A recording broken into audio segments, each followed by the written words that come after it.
বিয়ের প্রথম রাতে বউকে জিজ্ঞেস করেছিলাম, তুমি আমার কাছে কি চাও? বউ লাজুক মুখে বলল, যা চাই দিবেন তো? হাতে হাত রেখে বলেছিলাম, আমার সাধ্য থাকলে আমি অবশ্যই তোমার চাওয়া পূরণ করব। বউ বলেছিল, তাহলে শুনুন, আমি আপনার কাছে একটা বরকতময় সংসার চাই। আমি মুচকি হেসে বলেছিলাম, আর কিছু? সে বলেছিল, দুজনে মিলে এত আমল করতে চাই যে মৃত্যুর পরেও যেন আমরা একসাথে জান্নাতে থাকার সুযোগ পাই। কারণ আল্লাহ তাআলা পবিত্র কুরআনে বলেছেন, স্বামী স্ত্রী দুজনেই নেককার হলে দুজনেই একই জান্নাতে থাকবে। আপনি নেক আমল করতে রাজি আছেন তো? আমি বলেছিলাম, ইনশাআল্লাহ। সে আবার বলেছিল, আর শুনুন, আমি সংসারে কোনো অশান্তি চাই না, তাই আমরা দুজনেই নিয়মিত তাহাজ্জুদের নামাজ পড়বো ইনশাআল্লাহ। কারণ যে ঘরে স্বামী স্ত্রী দুজনেই তাহাজ্জুদের নামাজ পড়বে সেই ঘরে কোনোদিন অশান্তি হবে না, আর বেশি রাগ করা যাবে না। রাসূল সাল্লাল্লাহু আলাইহি ওয়াসাল্লাম বলেছেন, রাগ মানুষের ঈমানকে ধ্বংস করে দেয়। যদিও কখনো আমার রাগ ওঠে তখন আপনি চুপ থাকবেন, আর আপনার রাগ উঠলে আমি চুপ থাকবো। হযরত ওমর রাদিয়াল্লাহু তাআলা আনহু বলেছেন, স্বামীকে রেগে যেতে দেখলে স্ত্রী চুপ থাকবে, আর স্ত্রীকে রেগে যেতে দেখলে স্বামী চুপ থাকবে। কারণ পানি আগুনকে নেভাতে পারে, আগুন কখনো আগুনকে নেভাতে পারে না, বরং আরো বাড়িয়ে দেয়। কি যা বললাম করবেন তো? সেদিন তার হাতে হাত রেখে কপালে চুমু দিয়ে নেক আমল করার ওয়াদা করেছিলাম, যা আজও আমরা দুজনে প্রতিনিয়ত করে যাচ্ছি।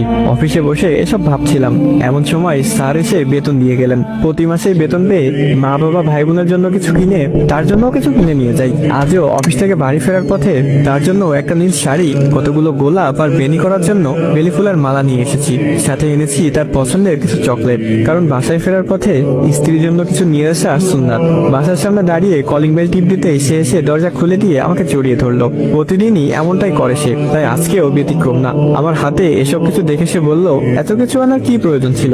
তোমার হালাল রোজগারে অল্পতেই আমি সন্তুষ্ট। আমি হেসে বললাম, এমনি এমনি তো আর আনিনি। রাসূল সাল্লাল্লাহু আলাইহি ওয়াসাল্লাম বলেছেন, যে স্বামী তার স্ত্রীর জন্য মন খুলে ব্যয় করবে, কিয়ামতের দিন আল্লাহ তাকে পুণ্যে ধনী বানিয়ে দিবে। সে খানিকটা রেগে বলল, হয়েছে, আর বলতে হবে না। এত সব কিছু চাই না আমার শুধু তোমাকে পেলেই চলবে।